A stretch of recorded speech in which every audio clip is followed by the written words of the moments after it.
Christmas is around the corner and I'm going to show you how to make this cute watercolor gift tag today. Hi, if we haven't met, I'm Viv with Art with Viv and we are just about to get started, so let's go. Now the first thing I did was I got a small little piece of scrap watercolor paper. It was just some leftover. It's probably 3 by maybe 4 inches, somewhere around there, maybe 2.5 by 3.5. I don't know. It's not that large. And I have drawn a candy cane, and then I drew 3 little circles for some berries, and now I am drawing in some holly, really simple holly. I'm not trying to get too fancy. We want this to be cute. We don't care about realism. We just want cutism. We all about the cutism. I am so excited for Christmas. Christmas is my favorite holiday. So I erase a lot when I draw, so I usually don't draw on camera because it takes me so long to get what I want down. But there we go. I think we'll add a few more holly leaves. I think it's looking nice. Maybe a few more. Just to make it look nice and full, this little sort of holly decoration around the candy cane. I want it to look nice and full. And we're just going to add the stripes going around and make them a little bit curved as you go around, so that it'll indicate that the candy cane is a round shape. It's a curved shape. So I've got it all drawn now. So I think I have a little bit too much pencil on there. So I'm just taking my kneaded eraser and I am just going to rub over it just to pick up some of that excess graphite. You don't want a lot of graphite on there. It'll make your painting turn gray once you start putting your watercolor on it. Alright, so now I have gotten my small detail brush, and it is a size 2 and it's called Golden Maple. And I'm taking a little bit of a yellow color and I'm just going to paint in those berries and try to leave them a little bit lighter in the center where I want the highlight. But we're going to paint all of those yellow. And that's going to be the under layer. Once we get that done, we're going to start working on the green. I've got a little bit of yellow green here, and I'm just going to take that and wet the holly leaf with that sort of yellowy green. Now if you want the outline drawing and the supply list for this, then you might want to consider joining my Sweet Art Squad. It is $5 a month and you can get the outline drawings and the supply list to go with these videos on YouTube. And I think that's a pretty good bargain, considering that I usually upload anywhere from 2 to 4 videos. I try for 4 every month. So I mean, that's a pretty good deal. Alright, so now I have added a little bit of a medium green and I'm going in with a really dark green where I want the shadows, and making those little stickers on the end of that holly a little more sharp. My berries were a little wet, so some of the green went in there, but it's no big deal. I just tried to lift a little bit of it out while it was still wet. I'm going to leave it alone, and when it dries we're going to paint over it red anyway, so it's not going to be that big of a deal. So now I'm coming back into my next holly leaf and I am doing a yellow green. This time it has a little bit more of the medium green with it, and then where I want shadows I'm going in with that really darker green. And I'm doing it all while it's wet, so it's a nice wet on wet technique, letting that green and all those green shades just sort of blend together. Let that water do its work, let it do its job. And we're just going to continue around till we get all of the holly leaves painted. And if you'll notice, I'm leaving a small little white gap going right down the center of the holly leaf, and that is just to sort of indicate that there's a vein there. You might not can see it as well on the camera, but there's a tiny little white line down the center of those leaves. And I'm adding some more shadowing.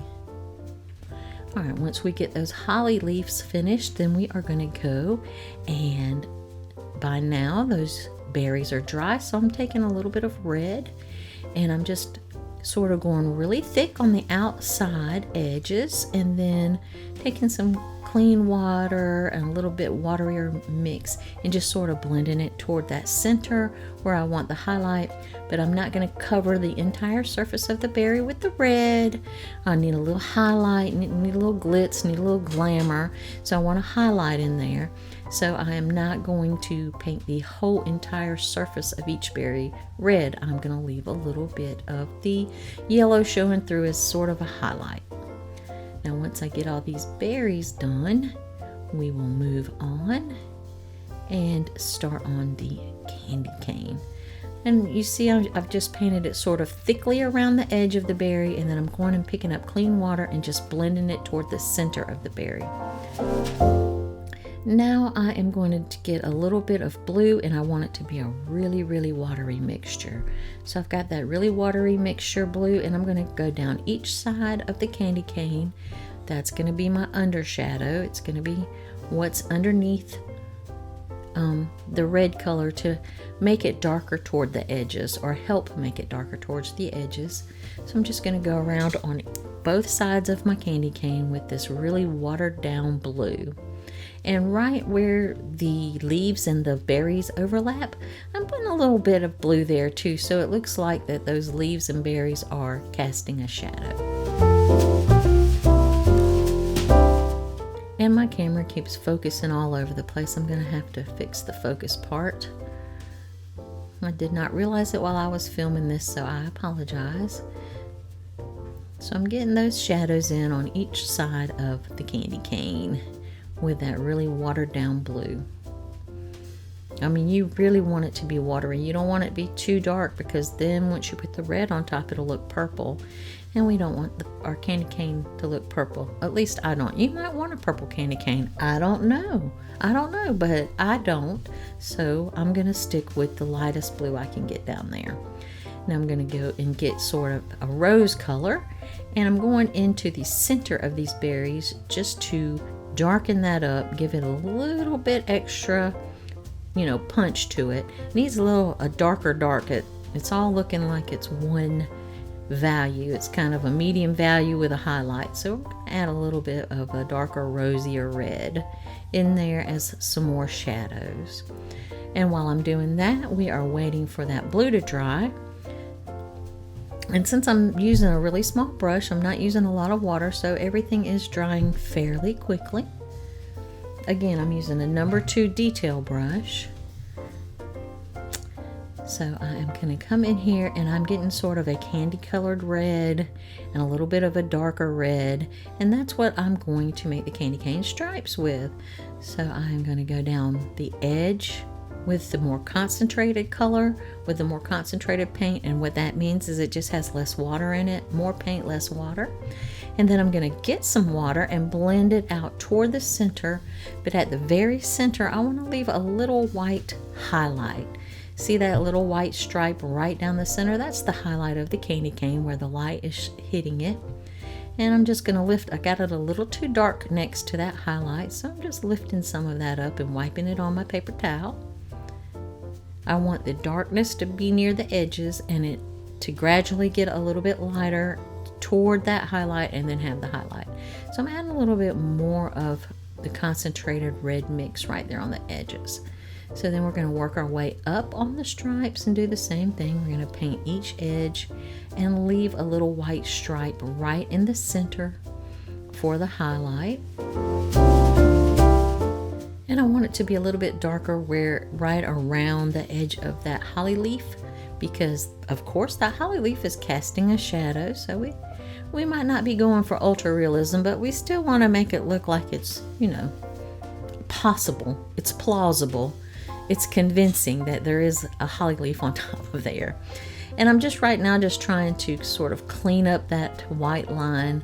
It's a little crooked, but you don't make yours crooked. That's all I can tell you. Just don't make yours crooked.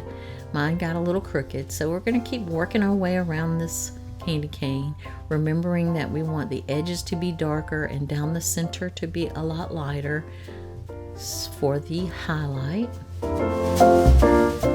There, I'm just have to pick some of it up with a little bit of paper towel because my brush is small and it's not picking up enough pigment.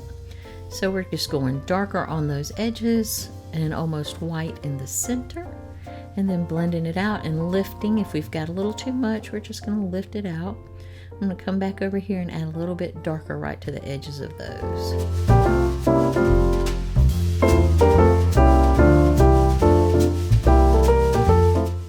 And since it's still wet, it just sort of softens and blends out into the wetness.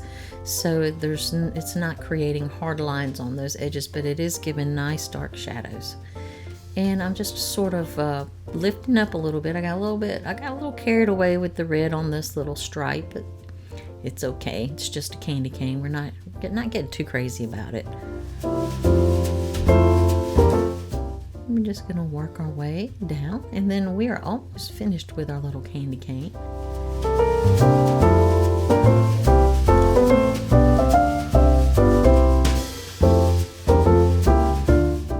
And I've just picked a little bit of that up with a dry paper towel.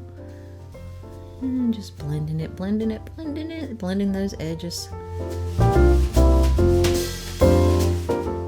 It's looking pretty good, I think. I just keep adding a little bit of darkness there. It's just not dark enough to suit me. You got a really good shot of my hand there. Oh, my camera. Okay. All right, we are almost finished. I think though, I think I'm gonna get a little bit of a darker green, and these holly leaves are dry, so I'm just gonna maybe make a few veins, a few darker veins, just to give a little texture, a little interest. Just, it's optional. You don't have to do that step, but I felt like it needed a little something. So now we're gonna let this dry completely. Once we get this shadow in, we're gonna make just a little bit darker right in that center there. Now those berries have some nice definition. Now we're gonna let this dry. Now that it's dried completely, I have erased most of the lines. So now I have this little oval shape, this little oval thing. I got it from, years and years ago when I used to do scrapbooking. And I can't remember the name of the scrapbooking stuff. But anyway, and it comes with these little cutters, and those little feet go in the rim of it, and then the blade cuts around the object, or around the oval. And I also have circles too, but I cannot remember what the name of. Cannot remember. It's been 20 years ago since I bought this. I've got all my stuff. I have so much stuff. So I'm gonna pull this out. I didn't cut through as well because I'm in a hurry, but those little shaggy edges, you can get an emery board, that you file your nails with, and you can get those edges off when it's a little bit extra. So now I've decided I'm gonna get a piece of red paper. I'm not going to use the same cutter that I used to cut out my candy cane, because I want the red to be a little bit larger. And so this cutter, see, this cutter is a little further away from the feet. The blue cutter's a little further away, the feet are.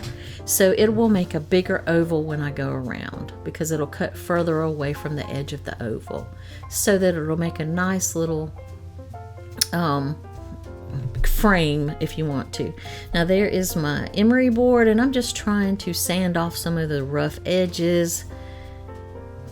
If you take your time, you won't have those problems, but I don't know why I'm rushing, but I am. So see what I mean? Now it makes a perfect little frame, and I'm just going to use my glue stick because I don't know where my double stick tape is right now. Normally I would just use double stick tape, but I'm going to use my cheap little glue stick, kind of center that down. And then I'm just taking a paper towel because I have paint on my hands and I don't want to smear paint all over it. So I'm just taking a paper towel and just sort of rubbing that down so that that glue will stick, so they can stick those two pieces of paper together. It's looking pretty good. I found some ribbon, I think, that goes well with it. Just get your little hole punch. Punch you a hole right in the top. And then you can, oh, there goes Mr. Turkey. And then you can, he's protesting because Thanksgiving hasn't came yet.